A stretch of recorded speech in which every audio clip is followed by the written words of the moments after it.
여기에 정말 조각같이 생긴 배우가 있어요. 얼마나 잘생겼냐면요.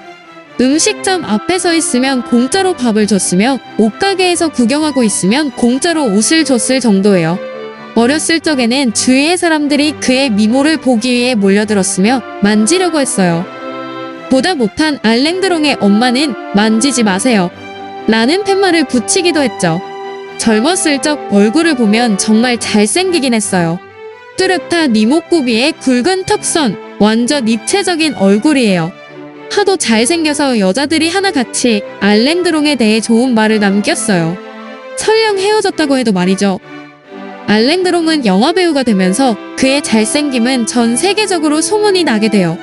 1970년대와 80년대에 우리나라에서도 알랭드롱의 인기는 하늘을 찌르게 되는데요. 잘생긴 사람들을 보고 알랭드롱 닮았다고 얘기할 정도였어요.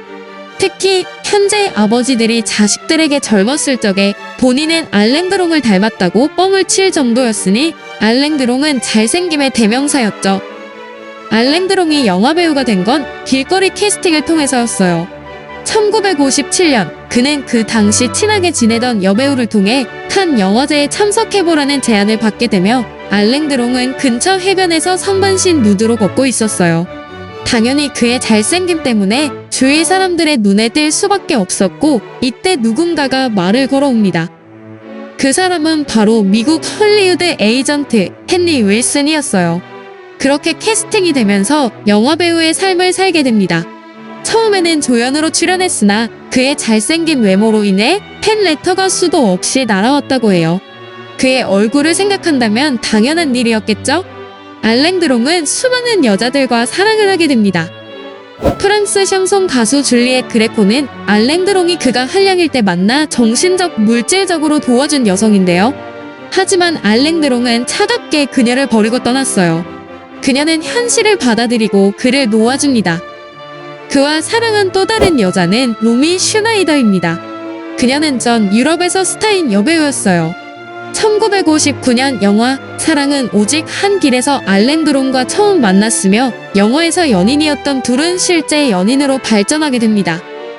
로미 슈나이더가 얼마나 알랭드롱을 사랑했으면 독일에서 쌓아올린 그녀의 인기를 버리고 그를 따라 프랑스로 갔을 정도예요.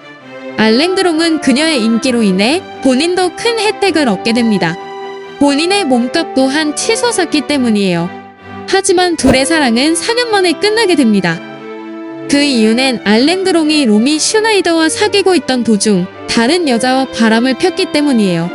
그 충격으로 로미 슈나이더는 차후 다른 남자와 결혼하여 아이도 낳았지만 술과 마약에도 빠지게 되는데요.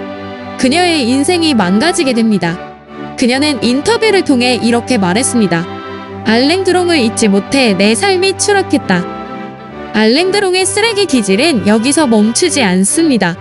계속해서 다른 여자를 만나고 바람을 피고 헤어지고를 반복합니다. 그런데 처음으로 알랭드롱과 결혼에 성공하며 아이를 가진 여자가 나탈리 드롱입니다. 알랭드롱은 나탈리 바르텔미를 파티에서 처음 만나 사랑을 키워나갔고 1964년 결혼했어요. 둘 사이에 아들도 생깁니다.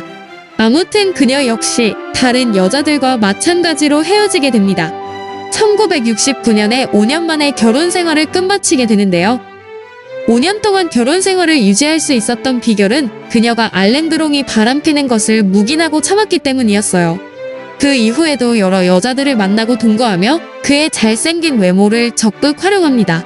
그런데 신기한 것은 알랭드롱을 만나고 헤어진 여자들이 한결같이 알랭드롱을 못 잊어하며 나쁜 말을 하지 않았다는 것이에요. 알랭드롱이 단순히 얼굴만 잘생긴 것이 아닌 온몸 파탈적인 매력이 있었나 봅니다. 모든 여자들이 알랭드롱의 매력에 빠져나오지를 못했어요. 알랭드롱은 여자만 후리고 다녔느냐? 아니에요. 심각한 사건에도 연루되기도 했어요. 1968년 어느 날 살인사건이 일어나게 됩니다. 살해된 사람은 알랭드롱의 보디가드였던 스테판 마르코비치. 스테판의 시체는 마을 쓰레기 더미에서 발견되었고 사인은 머리에 맞은 총상이었어요. 그의 죽음은 사건을 조사할수록 알랭드롱이 유력한 용의자로 떠오르게 되었는데요. 그 이유는 스테판이 그의 형에게 보낸 편지 때문이었습니다. 그 편지에는 내가 살해되면 그건 100% 알랭 들롱과 그의 대부인 프랑스와 마르크 안토니 때문이다. 라는 글이 적혀 있었기 때문이에요.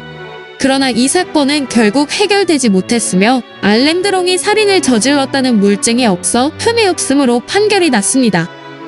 그 밖에도 군대 입대 시절 여러 가지 사건을 일으켜 교도소 수감 생활을 하기도 하고 여러 가지 사건 사고로 인해 불명예의 전역을 했던 적도 있어요. 또한 마피아에도 몸담았다는 얘기가 나오기도 했는데요. 그래서 어떤 이는 말합니다. 시궁창에서 피어난 장미, 천박한 미남이라고. 외모 하나만큼은 그 어느 누구도 부정하지 못한 배우 알랭 드롱. 지금은 나이 많은 할아버지가 되어버렸지만 그의 외모는 세계의 미남으로 기억될 것입니다. 지금까지 세상의 모든 이야기 튜브롤이었습니다.